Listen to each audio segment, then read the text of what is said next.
Podcast. Um bate-papo descontraído, com muita informação de qualidade. Esse é nosso podcast, Pode Contar Mais Café.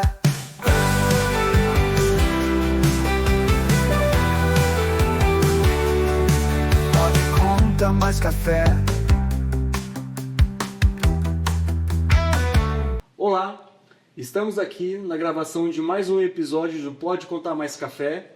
Eu, Marco Sanches, especialista em finanças da Triotécnica e tributos também, junto com o meu sócio Josimar, que está aqui, vai se apresentar para nós.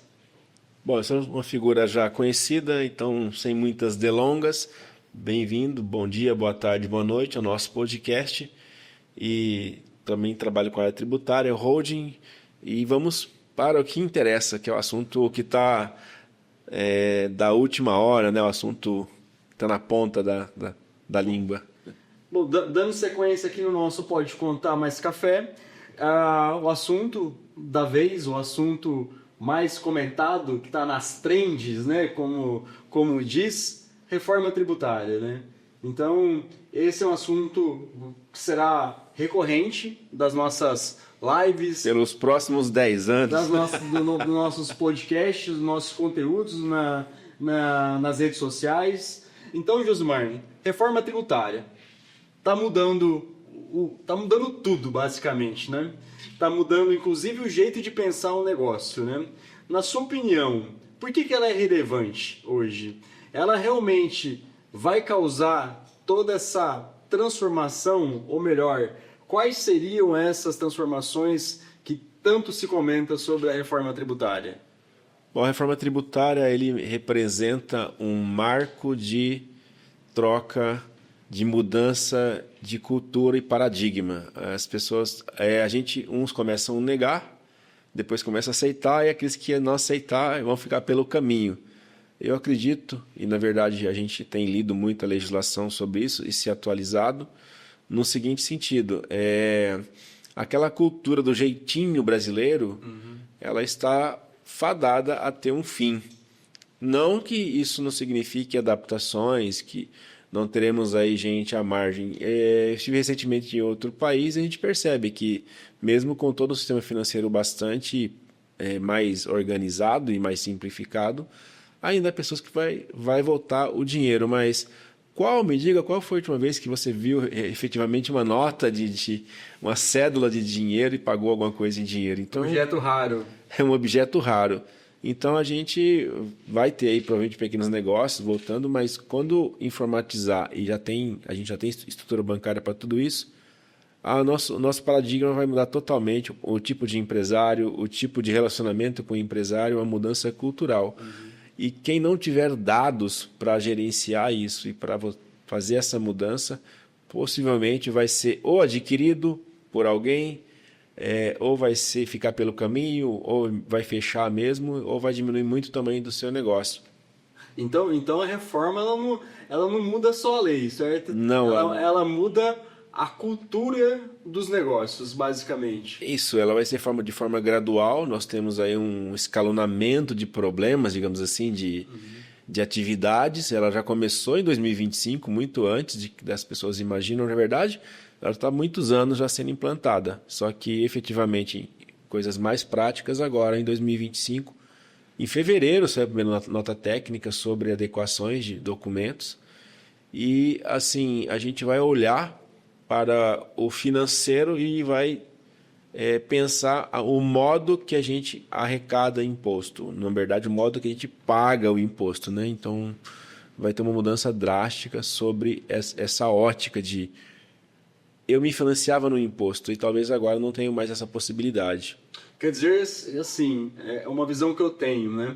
O empresário que ele não entende, se ele já não entende o cenário dele hoje, atual, o futuro dele está comprometido.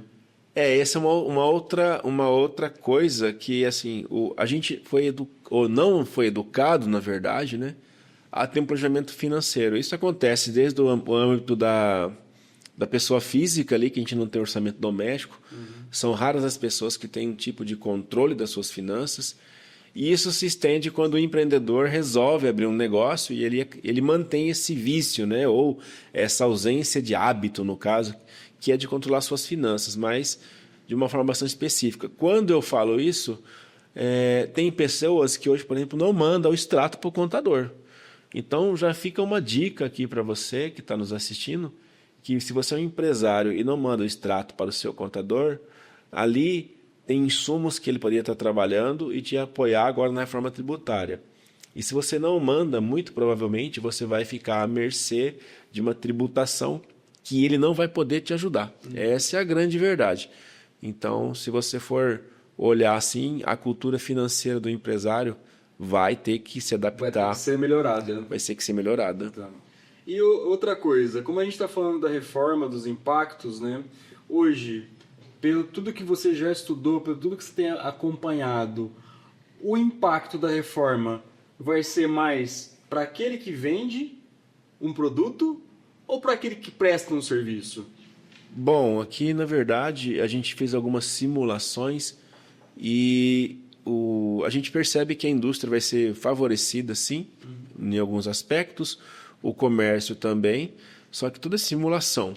E com relação ao serviço, é muito certo que vai ocorrer uma oneração, um aumento de carga tributária, não só para o serviço, porque a reforma ela tirou um pouco esse conceito, ela ampliou muito tudo que não for bem material é serviço. Basicamente, se nós vamos distinguir, é isso.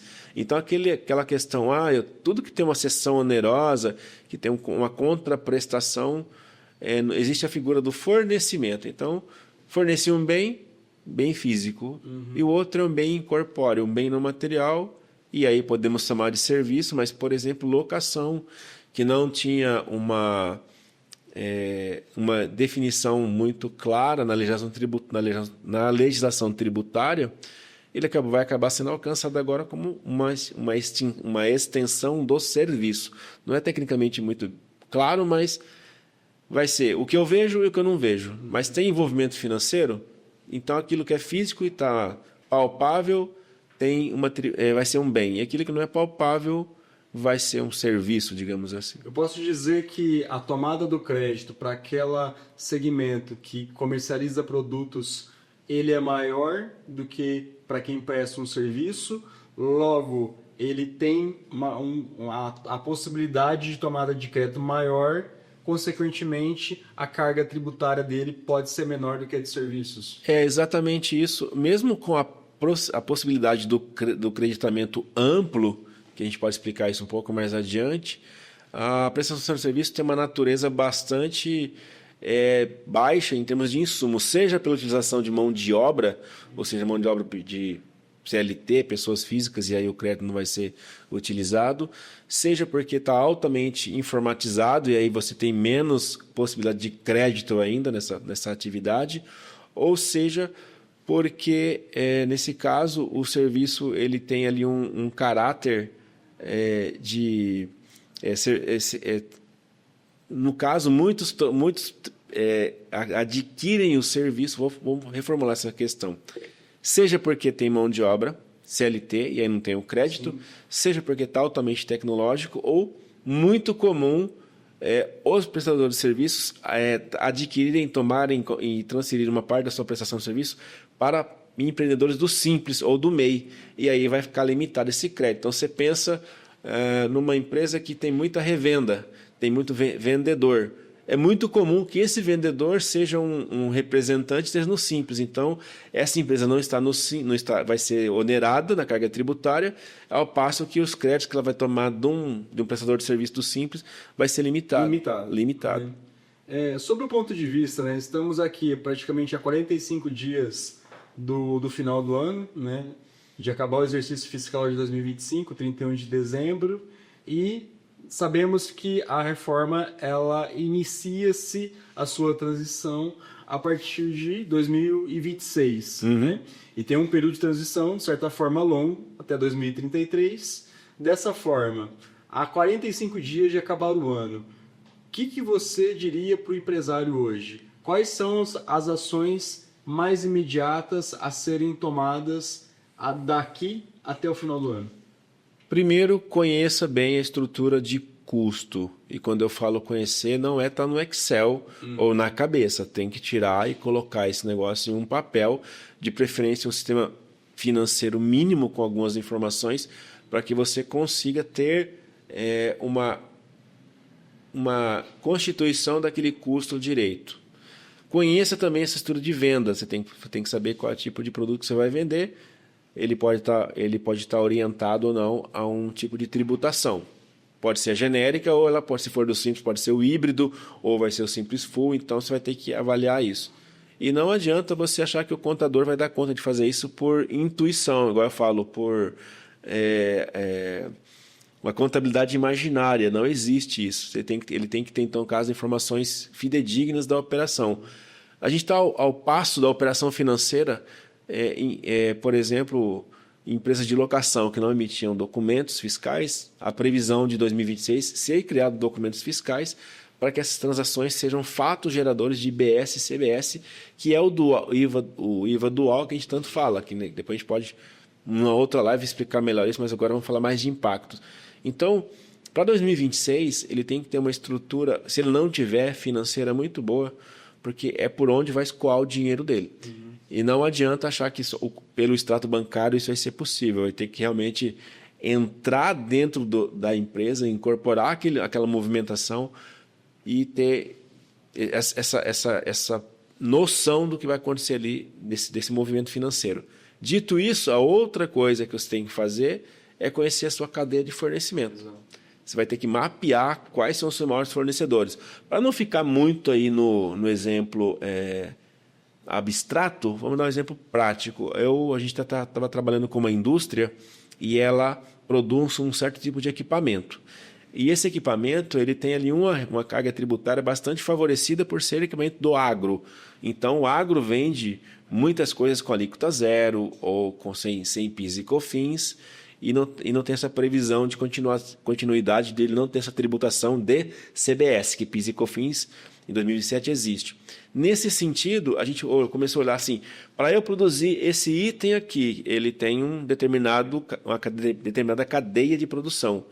Nós percebemos que 70%, quase 70%, 63%, mas a gente pode arredondar porque não fez um mapeamento integral ainda, eram de fornecedores do Simples Nacional. Seja porque pegavam uma peça e davam um tipo de acabamento nela, um fazia o polimento, o outro fazia a pintura, o outro faz um furo, faz uma dobra. Então, assim, praticamente essa indústria ela é uma montagem. Ela terceiriza toda a parte fabril dela está deslocada da operação. Nesse sentido, ele vai ter que repensar isso, porque vamos imaginar que ele venda isso a 1.000 dinheiros hoje, vai para 1.300. Com a reforma tributária, vamos falar que vai para 1.300. Só que a cadeia de fornecimento dele é tudo do Simples Nacional. Logo. E aí está próximo, inclusive, de logística. Então, vai mobilizar toda essa movimentação, toda essa logística do fornecedor. Ou esses fornecedores vão entrar num outro regime, vão para o regime híbrido, ou vão virar um regime normal de tributação de CBS, no caso, para 2027. Isso vai impactar de uma forma que tem que fazer uma mensuração, para você ter uma ideia de como que impacta isso. E atenção, você empresário, esse ponto é super importante. Os primeiros impactos da reforma tributária terão um efeito caixa. Então, se você hoje tem controles mal estruturados do seu financeiro, a sugestão é que você passe a entender melhor suas finanças para que os impactos da reforma tributária sejam os menores possíveis na sua operação.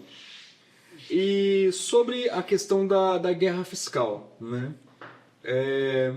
Sobre o conhecimento que eu tenho de tudo que eu estudei da reforma tributária, a guerra fiscal que tanto se falou entre estados, entre municípios, isso vai passar a ser relevante?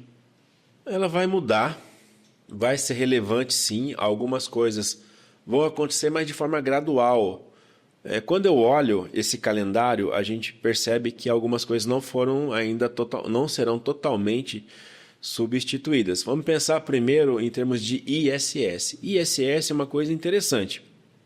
Hoje, o ISS, basicamente, tirando algumas situações específicas da Lei 116, lá no artigo 3º, ele fala que o ISS é devido no local da sede da empresa, não da prestação. A prestação tem lá um rol de 23 itens, mais ou menos, na lei, que é basicamente construção civil, eventos e algumas coisas desse tipo. Está lá no rol de atividades que é devido no local da prestação, mas majoritariamente toda a tributação do ISS fica para aonde a empresa tem sede. Então, a briga era... Quando o ISS está barato, o ISS hoje é 2%, eu vou levar meu ISS para uma cidade de 2%, porque lá eu pago menos. Com a tributação sendo transferida para o destino, a gente vai ter que repensar isso. Não adianta nada eu colocar a minha empresa, a minha empresa, a sede da minha empresa, por exemplo, num local em que não vou beneficiar mais aquele local em termos de arrecadação. Transferiu. Então, se eu estou em São Paulo e o meu tomador é da Bahia, não tem mais esse efeito. As pessoas migravam muito. Então, as prefeituras vão agora ter que pensar em estrutura de gente. Se for uma operação que envolve muita gente, uma estrutura de gestão para atrair as empresas. Então, o Will Rossi, a prefeitura falava assim, olha, venha para o meu município que eu te dou isenção de ISS por 5 anos. As empresas correram para aquele lugar, independentemente do que acontecia. Agora não vai mais acontecer isso. De repente eu vou ter que planejar, aquele local que eu quero instalar a minha empresa efetivamente tem uma boa mão de obra, uma boa logística para o meu serviço, para o meu produto, então, como vai para o destino, vai ter essa característica. Com relação ao ICMS, isso vai durar um pouco mais. Essa guerra, eu acredito que vai durar até o fim de 2033, porque efetivamente não teremos aí... Ela vai começar uma tributação de ICMS e de ISS, na verdade. Em 2027, a gente começa com o CBS, que é o PIS e a COFINS e o IPI junto. Em 2028, temos aí um fôlego, né? Supostamente, a gente teria um fôlego aí de uma pausa técnica. E 2029, a gente começa com ICMS já 10%, 20%, 40%. E depois vamos para 100% total de cobrança, e aí faz a virada total de chave. E assim, essa guerra não vai acabar tão cedo, porque há uma previsão na legislação que o repasse dos municípios vai até 2077. Então teremos aí algumas questões de discussões políticas de repasse. Então não acaba cedo. Mas quando a gente fala da tributação em destino, né, logo a arrecadação que hoje era no município sede da empresa, ela deixa de ser na sede e passa a ser para o município destinatário. Consumidor. Consumidor. Então, esses municípios hoje têm grande volume de arrecadação. Qual que é o impacto disso? Essa é uma questão política. Haverá uma queda de arrecadação. Essa é uma questão política que está prevista na norma até 2077. Porque a gente vai ter estados produtores como São Paulo, que tem uma arrecadação fortíssima porque a produção está muito aqui, e se de repente o mercado consumidor daquele produto, daquele serviço estiver fora de São Paulo, a tributação ou a arrecadação vai se direcionar daquele lugar. Então tem uma previsão da legislação que até 2077 haverá um equilíbrio nessa mudança. Como vai se acontecer? É aquele negócio, tem coisas que a gente tem que botar para rodar, para depois ajustar. E assim, hoje, muito se fala que a reforma tributária ela é considerada um grande evento nos últimos anos, né? Partindo desse princípio, até considerando que a promessa da reforma ela recai sobre a unificação dos impostos, né? Principalmente hoje os impostos sobre consumo, que são PIS, COFINS e IPI, né? Que isso vai ser convertido por uma única contribuição, que é a CBS, e na questão dos serviços, vamos chamar assim, ou produtos, o ICMS e o ISS, que vai migrar para o IBS, né? Logo, a gente sai de uma complexidade de tributos, de tributação, que tem efeitos cascata. A tributação agora passa a ser por fora, né? Isso é um bom sinal, pelo menos. Né? Não, agora que eu digo é durante, até que todos os efeitos da reforma tributária sejam implantados. Então, pensa-se que o sistema tributário vai ter uma simplicidade, uma simplificação, na verdade, mas até lá a gente vai gerar uma dualidade, né? Porque terá que se trabalhar ou se apurar nos dois regimes, né? Das duas formas, melhor dizendo, e a partir de então pensa-se nessa simplificação. Com isso, o contador deixa de ter um papel, né, nas empresas, o papel dele diminui ou ele fica mais importante? E mais uma outra pergunta, planejamento tributário, já que a gente está falando de simplificação, está com os dias contados? Vamos começar pelo começo. Bom, primeiro, o contador que manda a guia, ele vai tender a extinguir. Então, essa reforma tributária realmente vai separar os contadores dos meninos. Isso não é nenhum termo pejorativo, é que, na verdade, aquele profissional que resolver lutar contra essa reforma já saiu, já está perdido, já está fora. Quando a gente fala eu também uso uma frase que os impostos, vamos falar Receita Federal, que representa muito bem isso, abduziu o contador para uma rotina tributária absurda e acaba que o contador ficou como se fosse um despachante, digamos assim, de alguns órgãos de arrecadação. Com essa simplificação, a tendência é atenuar isso. Nesse processo de transição, muita gente vai ficar pelo caminho. A gente tem um problema grave aqui, que muito embora a tributação vai ficar por fora e ficar mais previsível, formar preço e tudo mais, durante essa transição, a gente tem preço por dentro, tem gross up, tem vários elementos e imunidades e algumas coisas que não vão ter mais. Então, a gente tem que estimar e calcular corretamente como vai ser o impacto tributário naquele item, naquele produto, naquela coisa. Não vai acabar tão simples ainda até 2033, porque os municípios podem criar mecanismos e alíquotas próprias para algumas situações. Então, podemos chegar ao caos absurdo, eu não acredito muito nisso, mas tem uma linha que fala que teremos 5 mil tributos. Um para cada município. Não acredito nisso, porque senão a gente não buscaria a simplificação. Na minha percepção, o maior desafio é você ajustar a mentalidade a um pensamento financeiro. Se você vender a prazo, o governo já vai saber qual é o vencimento das parcelas, quando você vai receber, se você recebeu, se você pagou. Então, aquele jeitinho, aquela manobra que o pessoal fazia, ou que às vezes postergava o imposto, não vai mais acontecer. Então, a gente tem várias coisas. Planejamento tributário não envolve só especificamente agora respondendo a segunda pergunta, só a questão de regime tributário. A gente tem outros impostos ainda que precisam disso. Por exemplo, saiu uma legislação agora, no dia 5, o PL 1087, falando de lucros. E ali, aquela tributação sobre lucros, que vai tributar o lucro distribuído ao sócio, de alguma forma, e a gente pode fazer um negócio só sobre isso. E esse é um tema que eu quero fazer um parênteses. Para você que está assistindo a gente até agora, nós vamos falar um podcast somente sobre esse tema, que aí você vai entender melhor que a PL 1087 é uma ação imediata que você, empresário, tem que conhecer e tem que tomar uma atitude agora. Então, esse projeto, ele fala algumas coisas. Por exemplo, vamos imaginar, ele impacta na pessoa física. A distribuição do lucro, os rendimentos da pessoa física, ele trata de uma forma global os vencimentos, os rendimentos da pessoa física. Nesse sentido, você vai ter que olhar a tributação. Será que é melhor eu abrir uma holding? Será que eu vou trabalhar como uma pessoa física? Mas a legislação fala que eu vou ter um redutor para os próximos 3 anos de lucros anteriores a 2024. Como é que isso impacta? Eu vou ter que olhar a distribuição que a empresa fez, achar um fator de compensação ali, que tem um cálculo para ser feito, e nesse cálculo eu vou determinar qual é a minha vantagem tributária ou não em relação a isso. Eu recebo aluguéis, então eu vou ter que fazer várias coisas.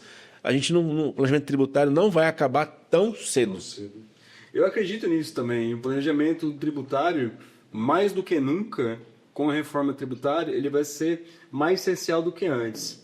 Por quê? A reforma tributária, ela vai trazer, a partir do conceito do crédito amplo, vai obrigar as empresas, de fato, a criarem estratégias para poderem se beneficiar do maior nível de créditos para poder impactar menos a sua alíquota. Exatamente. Então, nesse sentido, o planejamento tributário vai ficar, em vez de ficar uma coisa externa, vai ficar uma coisa interna da empresa. Vai chegar ao nível de entender qual é a melhor cadeia que eu vou ter que formar para poder, de repente, pegar um crédito e ser mais competitivo. Falando assim numa linguagem talvez mais simples e mais direta para quem está nos assistindo aqui agora, né?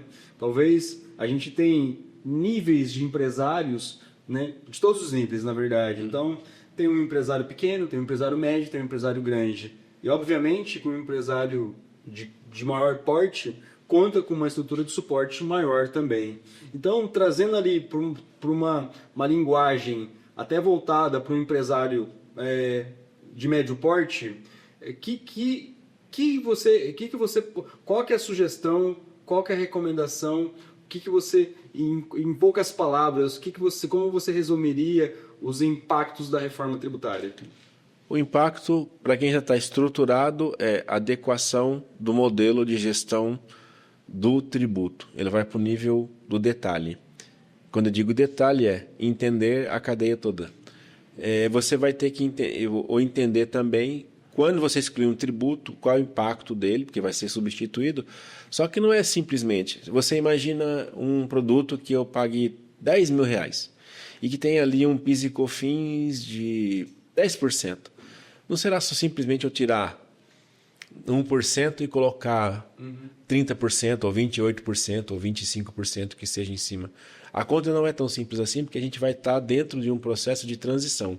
Lá na frente talvez seja isso, porque a gente já vai ter excluído muitos impostos, mas no meio do caminho, nessa transição, não será assim. Literalmente é trocar o pneu do carro andando.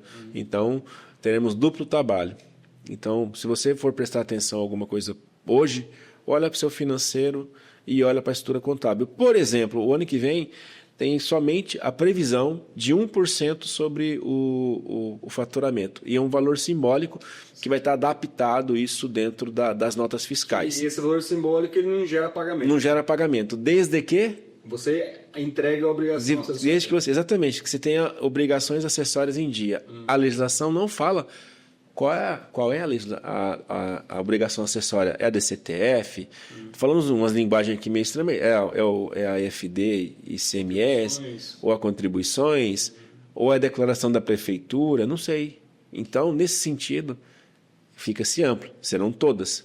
Nesse sentido também, a Receita Federal já vem criando aí um rating de classificação para liberar os créditos mais rápidos, é uma das previsões. E nesse sentido também, a gente começa a perceber as convergências, ela vem tratando essa classificação e já mudou a legislação para Simples Nacional, porque ela já colocou ali que ela vai começar a olhar agora o conjunto das operações parentes, aquele negócio de eu colocar um simples nome do meu pai, o simples nome da minha mãe, dos parentes, você colocar o nome do pai, do primo, do sobrinho, esse monte de empresa já teve uma alteração da legislação, 30 de setembro, que vai entrar nisso. O MEI agora é de forma abrangente a receita dele. Não será mais avaliado somente a receita do MEI. Se o MEI tiver outras receitas, vão ser consideradas para fim de desenquadramento. Sim. Então, está ampliando o conceito, está fazendo uma revisão das formas como a Receita fiscaliza. E assim, caminhando aqui para um encerramento, como que a Teotécnica hoje pode ajudar nesse processo da reforma tributária o empresário? A gente consegue apoiar ele no seguinte sentido. Se ele não tem financeiro, então imaginar a gente tem vários níveis de empresários. A gente tem uma parte que a gente consegue formatar o financeiro, fazer uma consultoria financeira para que ele tenha as informações aí minimamente aí nos primeiros 3, 4, 5 meses para poder conseguir ter uma base de insumo e falar, olha, você vai para esse caminho ou para aquele. Então, é um primeiro momento. Para quem já está estruturado, a gente consegue pegar as informações disponíveis e montar já as projeções de forma individual da reforma tributária, fazendo os cálculos. Para aqueles que têm problemas com distribuição de lucro, a gente vai estar aí realmente abordando esse tema, porque é um tema perene e iminente, assim, urgente, na verdade, não é um tema perene, é um tema urgente que tem que ser resolvido, senão você vai pagar aí, a mordida do leão vai ficar bem mais apertada, bem mais profunda a partir de 2026, e a gente consegue fazer um planejamento sucessório, um planejamento tributário adequado, reestruturar as empresas. Então, a gente está aí para apoiar numa frente ampla de demandas, todas no sentido de redução de carga tributária, conformidade, seja ela fiscal ou mesmo financeira, e também o que não acabou, mas agora ficou um pouco mais de lado, mas que vai ter uma janela muito curta, é a recuperação tributária.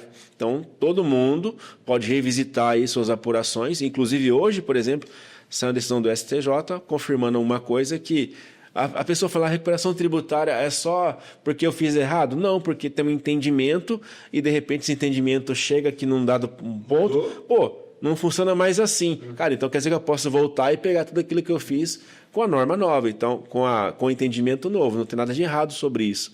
Então, a gente pode olhar a sua contabilidade e buscar ali o que eu falo.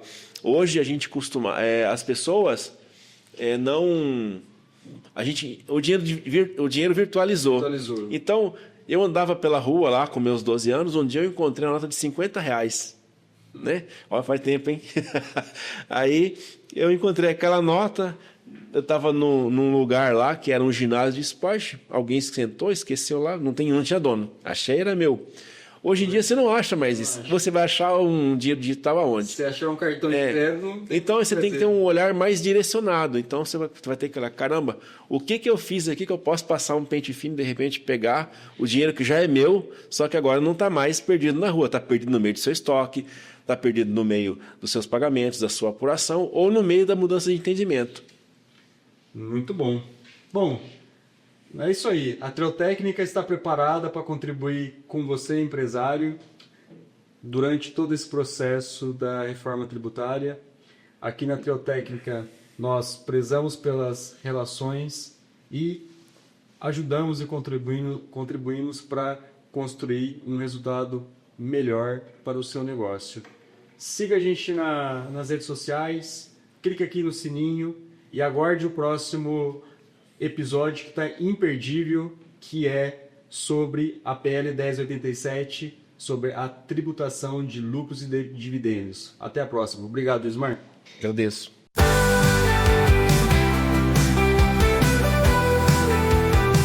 Seja bem-vindo ao nosso podcast. Um bate-papo descontraído, com muita informação de qualidade. Esse é nosso podcast, pode contar mais café.